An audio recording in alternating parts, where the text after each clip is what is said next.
for me, it happened around the age of 13, 14. It was a gradual process, but already when I was 6, my mother and father sent me to a religious school. They were not religious, and most of my class were not coming from religious homes. We were some kind of traditional, but there was a common understanding that in the religious system you get better education, you respect your parents more, you become more polite or whatever. So they sent me to a religious school, and I started more and more to fully observe and study more Torah, and then so I became very much convinced and committed.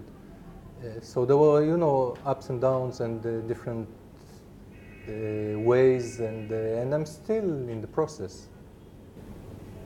So what about you? Me? Well, I grew up with my parents and my grandmother, and all of them are traditional Muslims in a very Egyptian sense, that everyone is observing Ramadan. Most people will pray most of the time.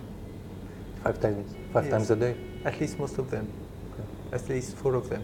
Mm-hmm. So I used to have this kind of natural learning of religion. It's not a decision that I will go to yeshiva or a specific religious school, but when I get older, like 7 or 8 years, my father started to invest more time in teaching me about Islam, giving me books, and which now when I look back to these books, I wonder how could I understand anything in these books when I was 8 years old? It's impossible for me to. But I remember that I finished all these books just reading them and feeling that I'm doing something good. Going to the mosque and having this kind of traditional relationship and traditional religiosity that's not based on education, it's based on experience. I think there will be 2 levels to this question. One is the fact that there is, the Talmudic discussions, and sometimes in the Talmud itself, were not kept open. Yes. There was a clear bottom line for any discussion. Yes. And there are books of the Shulchan Aruch, the Halacha, that tells you what to do. So that's one level. On top of that, you are supposed to have a rabbi whom you will ask questions when you have doubts.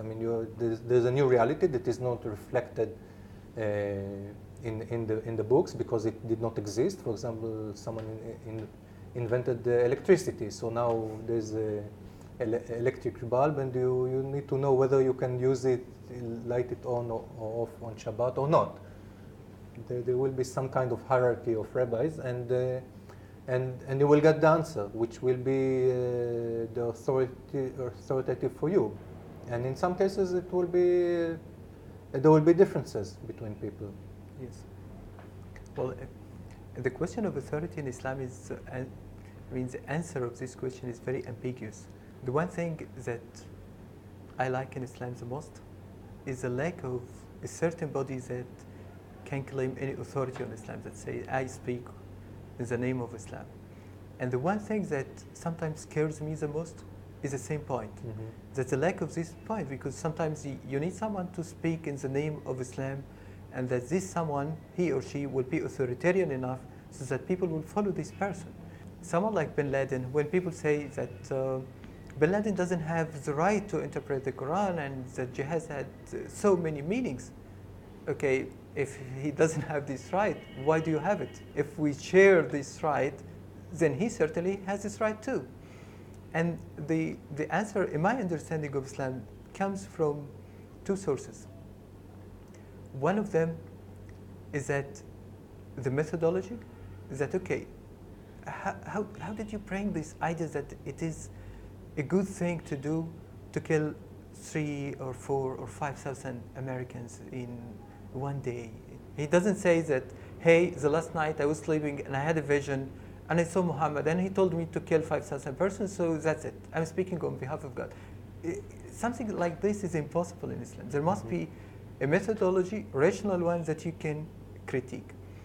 Second, authority is popular, which again is a very good thing, and it also scares you, because any populist person someone who likes to have a big following of people can claim this authority. But again, if the people don't follow you and the people don't trust you, automatically you have no authority.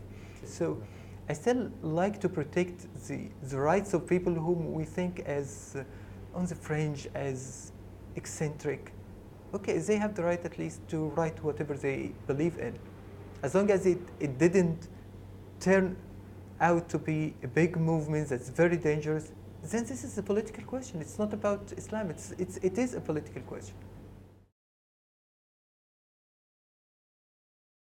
Because we know that on the one hand, the Torah is full with death penalties about plenty of things, but on the other hand, the Mishnah said that Sanhedrin that would execute a person once every 70 years was considered especially lethal. To have people observe the Torah because they fear you will kill them. Yes. This is not the idea. Yes. I mean, the idea is that people observe the Torah because they are personally committed, and each and every one of them makes the personal commitment, and every Shabbat they make again the choice to observe the Shabbat because they identify with this path towards God. Maybe this is my personal opinion. Maybe this is not a statement as someone who is representative of my religion, but I'm less concerned about this, about an international leading role of Islam. And I'm more concerned about the individual level, that you as an individual, you should represent humanity in the best way possible ever. To be a good person, to be compassionate about people, to be cooperative, to be helpful.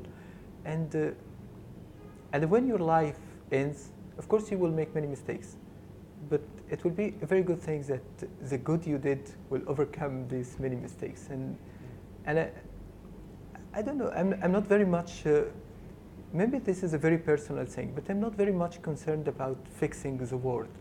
I'm more concerned about one moment, the moment that I will stand before my God, and He will ask me directly, personally, very, very directly. I created you, I gave you health, gave you knowledge, education, parents, friends, so and so. So, what did you do? You lived 40 years, 50 years, 60 years. What did you do? And I have to give answers. You have to say, okay, I did this good thing. I tried to make my son a better person, but unfortunately or fortunately, I don't know. I did this and I did that. And I'm very concerned about my answers, that what kind of answers I will give to God in this moment of finally meeting Him, which is the most, I mean, this is the greatest moment that I think of. What matters is that at every moment you are doing the right thing.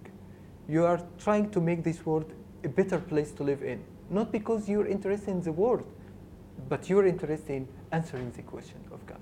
That I tried as possible as I can, as honest as I can, to make this world a better place.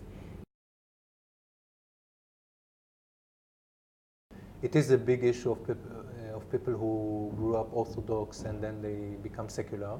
Yes. Because especially in ultra-Orthodox contexts, people were afraid that it will damage the Purity. The chances of the other siblings to get married well and Yes. with good people, because good people don't want to Yes. mix with contaminated families. Yes. And now the guidance is to keep the relations, so there will be a line of communication that will allow him to come back. Yes. Yeah, I mean, I don't think there's ever full acceptance of such a move. Yeah.